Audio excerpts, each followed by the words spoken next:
నమస్కారం ETV news కు స్వాగతం। తూర్పుగోదావరి జిల్లా ధవళేశ్వరంలో పోలవరం ప్రాజెక్టు పరిపాలనా కార్యాలయం దసరాలు దగ్ధం కావడం కలకలం రేపుతోంది। పోలవరం ఎడమ ప్రధాన కాల్వ భూసేకరణ దసరాలు దగ్ధమైనట్లు తేలింది।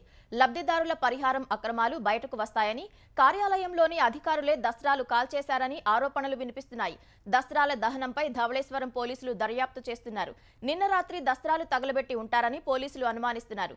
వైసీపీ ప్రభుత్వ అవినీతి అక్రమాలు బయటకు వస్తాయని వివిధ శాఖల్లోని కార్యాలయాల్లో దసరాలు తగలబెడుతున్నారని ఏపీ నీటిపారుదల శాఖ మంత్రి నిమ్మల రామానాయుడు ఆరోపించారు। సాక్ష్యాలు ఆధారాలు లేకుండా చేసేందుకే దసరాలు తగలబెడుతున్నారని చెప్పారు। కూటమి ప్రభుత్వ గడువు ముగిసేలోగా పోలవరాన్ని పూర్తి చేస్తామని మంత్రి స్పష్టం చేశారు।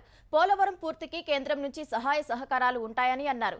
పోలవరం డయాఫ్రమ్ వాల్ పై నివేదిక రాకముందే లేనిపోని అబద్ధాలు ప్రచారం చేస్తున్నారని వైసీపీ నేతలపై ఆయన ఆగ్రహం వ్యక్తం చేశారు। ఆంధ్రప్రదేశ్లో ఉన్న 7 విమానాశ్రయాలను 14కు విస్తరించాలనేది లక్ష్యమని కేంద్ర పౌర విమానయాన శాఖ మంత్రి రామ్మోహన్ నాయుడు తెలిపారు। ఢిల్లీ పర్యటనలో ఉన్న చంద్రబాబు పౌర విమానయాన మంత్రిత్వ శాఖ కార్యాలయానికి వెళ్లారు। ఈ సందర్భంగా ఏపీలో విమానయాన రంగ అభివృద్ధికి చేపట్టాల్సిన చర్యలపై అధికారులతో రామ్మోహన్ నాయుడు నిర్వహించిన సమీక్షలో చంద్రబాబు పాల్గొన్నారు। ఏపీలో కొత్త విమానాశ్రయాల ఏర్పాటు ప్రతిపాదనలపై అధికారులు ప్రజెంటేషన్ ఇచ్చారు।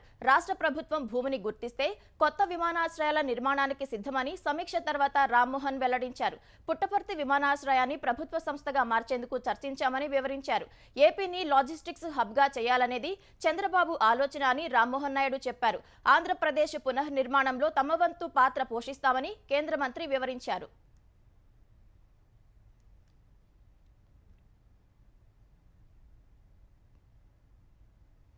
ఆంధ్రప్రదేశ్లో ప్రభుత్వ ఉద్యోగుల బదిలీలకు మార్గదర్శకాలు వచ్చాయి। మొత్తం 12 శాఖల్లో బదిలీలకు ఆమోదం తెలుపుతూ ప్రభుత్వం మార్గదర్శకాలు ఇచ్చింది। ఆగస్టు 19 నుంచి 31 వరకు ఉద్యోగుల బదిలీల ప్రక్రియ చేపట్టాలని తెలిపింది। ఎక్సైజ్ శాఖలో బదిలీలకు సెప్టెంబర్ 5 నుంచి 15 వరకు అనుమతించింది।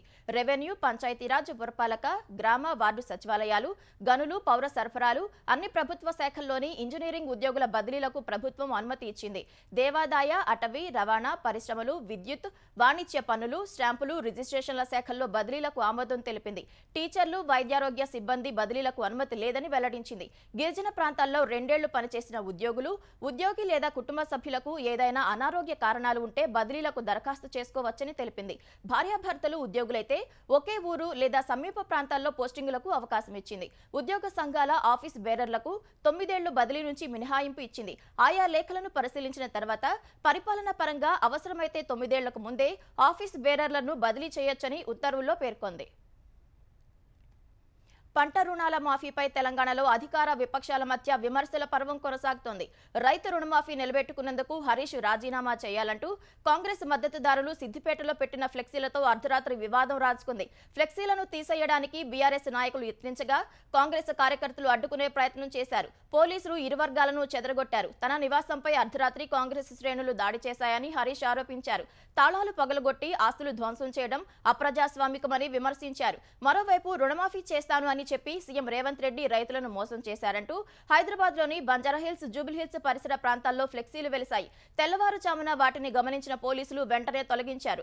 రుణమాఫీపై తెలంగాణ ప్రభుత్వం ఇచ్చిన మాటను నిలబెట్టుకుంది కాబట్టి హరీష్ రావు రాజీనామా చేయాలని భువనగిరి ఎంపీ చామల కిరణ్ కుమార్ రెడ్డి డిమాండ్ చేశారు। కేటీఆర్ ప్రజలను రెచ్చగొడుతుంటే హరీష్ రావు చిల్లరగా మాట్లాడుతున్నారని కిసాన్ కాంగ్రెస్ జాతీయ ఉపాధ్యక్షుడు కోదండరెడ్డి మండిపడ్డారు। రుణమాఫీ పూర్తిగా అమలైందన్న వ్యాఖ్యలను హరీష్ రావు ఖండించారు।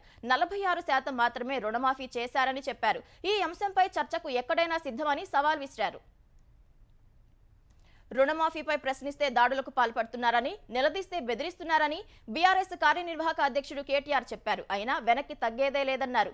రుణం తీరలే, రైతు బతుకు మారలే అంటూ సామాజిక మాధ్యమం ఎక్స్లో కేటీఆర్ పోస్ట్ పెట్టారు। స్టేట్ లెవెల్ బ్యాంకర్స్ కమిటీ లెక్క ప్రకారం రుణమాఫీ మొత్తం 49,500 కోట్లు అయితే కేబినెట్ భేటీలో 31,000 కోట్లే అని చెప్పారని తెలిపారు। అందుకు బడ్జెట్లో 26,000 కోట్లు కేటాయించి 3 విడతల్లో 17,933 కోట్లు మాత్రమే మాఫీ చేశారని కేటీఆర్ ఆరోపించారు। ఒకే విడతలో 2 లక్షల రైతు రుణమాఫీపై ప్రశ్నిస్తే దాడులు చేయడం ఏంటని కేటీఆర్ తెలిపారు। ఈ విషయంలో ఎట్టి పరిస్థితుల్లో వెనక్కి తగ్గబోమన్న కేటీఆర్ రుణమాఫీ సహా కాంగ్రెస్ హామీలపై నిగ్గతీసి అడుగుతామని, ప్రజలకు నిజాలే చెప్తామని అన్నారు। రైతులందరికీ రుణమాఫీ జరిగిందని నిరూపిస్తే రాజకీయ సన్యాసం తీసుకుంటానని, లేదంటే మీరు రాజకీయ సన్యాసం చేస్తారని భాజపా శాసనసభాపక్ష నేత మహేశ్వర్ రెడ్డి సీఎం రేవంత్ రెడ్డికి సవాల్ విసిరారు. రుణమాఫీ అయిన అర్హుల జాబితా బయటపెట్టాలని డిమాండ్ చేశారు. పెట్టుబడి సహాయాన్ని రుణమాఫీకి ఉపయోగించారని మహేశ్వర్ రెడ్డి ఆరోపించారు. రైతు భరోసా ఎందుకు ఇవ్వడం లేదని, ఎప్పటిలోపు ఇస్తారని ప్రశ్నించారు. రుణమాఫీ విషయాన్ని పక్కదారి పట్టించేందుకే భాజపా విలీనమని రేవంత్ రెడ్డి కొత్త నాటకమాడుతున్నారని ఆరోపించారు. స్థానిక సంస్థల ఎన్నికల్లో లబ్ధి పొందేందుకే ఇలాంటి ప్రచారం చేస్తున్నారని మహేశ్వర్ రెడ్డి మండిపడ్డారు. కోల్కతాలో జూనియర్ డాక్టర్ హత్యాచార ఘటనపై తెలంగాణ వ్యాప్తంగా వైద్యుల నిరసన కొనసాగుతుంది. వైద్యురాలపై అఘాయిత్యానికి నిరసనగా ఇండియన్ మెడికల్ అసోసియేషన్ ఇచ్చిన 24 గంటల బంద్ పిలుపుతో తెలంగాణలోని అన్ని ప్రభుత్వ, ప్రైవేటు ఆసుపత్రుల్లోని ఓపీ సేవలు నిలిపివేసి ఆందోళనకు దిగారు. కోఠీలోని వైద్య కళాశాలలో జూనియర్ డాక్టర్లు నిరసన తెలిపారు. సికింద్రాబాద్లో dental association, Saint Mary's pharmacy కళాశాల ఆధ్వర్యంలో డాక్టర్లు, వైద్య విద్యార్థులు ఆందోళన చేపట్టారు. నాంపల్లి నీలోఫర్ ఆసుపత్రిలో అత్యవసర సేవలు తప్ప అన్ని సేవలు నిలిపివేశారు. కేపీహెచ్బీలోని గాంధీ విగ్రహం వద్ద వైద్యులు ఆందోళన చేశారు.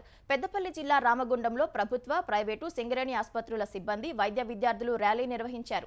వరంగల్లోనూ ప్రభుత్వ, ప్రైవేటు ఆసుపత్రుల్లో ఓపీ సేవలను నిలిపివేశారు. ఎంజీఎం ఆసుపత్రి గేటు ఎదుట వైద్యులు, కాకతీయ వైద్య కళాశాల విద్యార్థులు ధర్నా చేశారు. ఘటన జరిగి 9 రోజులైనా ప్రభుత్వాలు స్పందించట్లేదని వైద్య సంఘాలు ఆవేదన వ్యక్తం చేశాయి. వైద్య సిబ్బంది భద్రత కోసం చట్టం తేవాలని డిమాండ్ చేశాయి. ఆంధ్రప్రదేశ్లో కూడా వైద్యులు రోడ్డెక్కారు. గుంటూరు జిల్లా మంగళగిరిలో ఎయిమ్స్ ఎన్ఆర్ఐ ఆసుపత్రి వైద్యులు ర్యాలీ నిర్వహించారు. బాపట్ల జిల్లాలోని ప్రభుత్వ, ప్రైవేటు ఆసుపత్రుల్లో వైద్యులు విధులు బహిష్కరించారు.